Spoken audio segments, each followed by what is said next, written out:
నెమ్మది లేని స్థితిలో దేవుని చేయి పట్టుకొని నడిచారు. వాళ్లకు సాధ్యమైనప్పుడు మనకెందుకు సాధ్యం కావట్లేదు? ఓడగట్టు నాయనా, నీ పక్కింటోళ్ళు వచ్చి సహాయం చేస్తారు అనలేదు. ఎవడూ సహాయం చేయడు. కానీ నువ్వైతే ఓడగట్టు. ఒక్కడిని ఎక్కడవుతుంది ప్రభువా, మా ఒక్క ఫ్యామిలీతో ఎక్కడవుతుంది ప్రభువా? ఇవేం లేవు. ఎవరు ఉన్నా లేకపోయినా, ఎవరు వచ్చినా లేకపోయినా, ఎవరి హెల్ప్ ఉన్నా లేకపోయినా, ఎవరి సహకారం ఉన్నా లేకపోయినా, నా లక్ష్యం ఓడను పూర్తి చేయడం. మనం ఎందుకు అలా ప్లాన్ చేసుకోవట్లేదు మన జీవితాలను? సంవత్సరాల తరబడి వాక్యం వింటున్నా,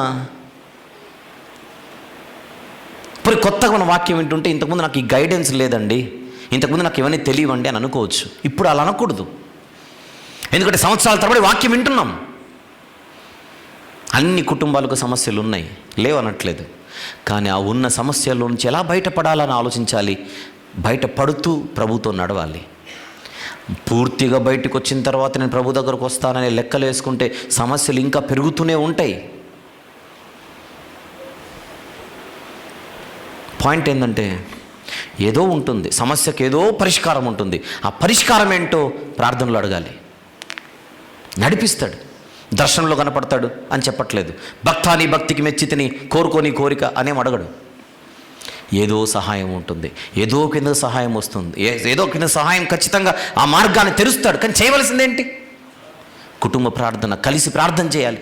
కలిసి ప్రార్థన చేయాలి. భార్యాభర్తలు కలిసి ప్రార్థన చేయాలి. తల్లిదండ్రులు పిల్లలు కలిసి ప్రార్థన చేయాలి. ప్రభువా, మేము ఈ సన్నిధులు ఎక్కువ ఉండాలనుకుంటున్నాం, నీ పరిచర్యలు ఎక్కువ ఉండాలనుకుంటున్నాం, మీరు ఏర్పరిచిన మార్గంలో ఎక్కువ ఉండాలనుకుంటున్నాం, మాలో విత్తబడుతున్నటువంటి వాక్యాలన్నీ కూడా నూరంతలుగా ఫలించాలనేటువంటి ఆశతో మేము ఉన్నాం. కానీ అది జరగట్లేదు. That is for sure. అది 100% జరగట్లేదు. కానీ ఇది మాకు నచ్చట్లేదు. ఈ జీవితం వద్దు ప్రభువా, మాకు మంచి జీవితం ఇవ్వాలని మనం మోకరిల్లాలిగా, అడగాలిగా, ఆయనను ఆనుకోవాలి కదా. ఇది చేయట్లేదు. ఇది చేయట్లేదు. ఒకరోజు అడిగి, 2 రోజులు అడిగి, 3వ రోజుకి నా ప్రార్థనకు ఆన్సర్లు రాలేదని చెప్పకూడదు. తగిన కాలమందు ఆయన పరిష్కారము చూపించక మానడు. కుటుంబం కలిసి దేవుని పిల్లలతో సహవాసం చేయాలి. దేవుని సన్నిధిలో గడపాలి. అదే మనం చదివినటువంటి వాక్య పట్టణంలో యోహాను గారు రాసిన మొదటి పత్రిక,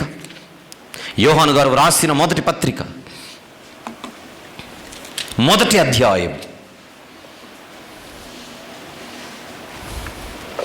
5-6 వచనములు చూద్దాం. 5-6 వచనములు. 3 చదువుకొని కిందికి వద్దాం. మాతో కూడా మీకును సహవాసము కలుగునట్లు మేము చూచిన దానిని, వినిన దానిని మీకును తెలియజేయుచున్నాము. మన సహవాసం అయితే తండ్రితో కూడను, ఆయన కుమారుడైన యేసు క్రీస్తుతో కూడను ఉన్నది. మన సంతోషము పరిపూర్ణమౌటకై మేము ఈ సంగతులు రాయిచున్నాము. నెమ్మది లేని జీవితాల్లో మనం బ్రతుకుతుంటే మనకు సంతోషం ఎక్కడ ఉంటుందని చెబుతున్నాడు? ఆయనతో సహవాసం, దేవునితో సహవాసం. 5వ వచనం, మేము ఆయన వలన విని మీకు ప్రకటించు వర్తమానమేమనగా దేవుడు వెలుగై ఉన్నాడు, ఆయన యందు చీకటి ఎంత మాత్రమును లేదు, ఆయనతో కూడా సహవాసము గలవారమని చెప్పుకొని, అది చూడండి పాయింట్, ఆయనతో కూడా సహవాసము గలవారమని చెప్పుకొని మనం చెప్పుకుంటున్నాం. ఆయన క్రిస్టియన్ అని చెప్పుకుంటున్నాం. సంఘానికి వెళ్ళే వాడిని, ఆరాధనకు అటెండ్ అయ్యే వాడిని అని చెప్పుకుంటున్నాం. అలా చెప్పుకుంటూ చీకటిలో నడుస్తున్నాం. ఆయనతో మాకు సహవాసం ఉందని చెప్పుకుంటూ చీకటిలో నడుస్తున్నాం. అలా నడిచిన ఎడల మనం అబద్ధమాడుచు సత్యమును జరిగింపకయుందుము. అయితే ఆయన వెలుగులో ఉన్న ప్రకారము మనమును వెలుగులో నడవాలి. అలా నడిస్తేనే మనం అన్యోన్య సహవాసము గలవారమై యుందుము.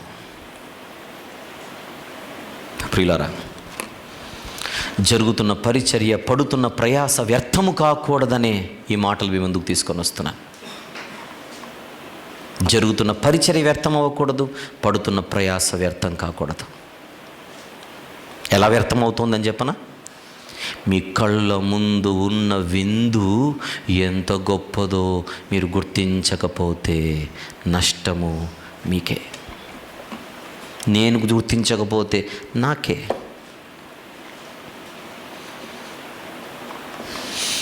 పిలుపైతే అందరికి ఉంది. రాజుగారు పెండ్లి విందుకు అందరినీ పిలుస్తున్నాడు. ఆ రాజుగారి పెండ్లి విందులో నేను వడ్డించే పరిచారకుణ్ణి, అంతే.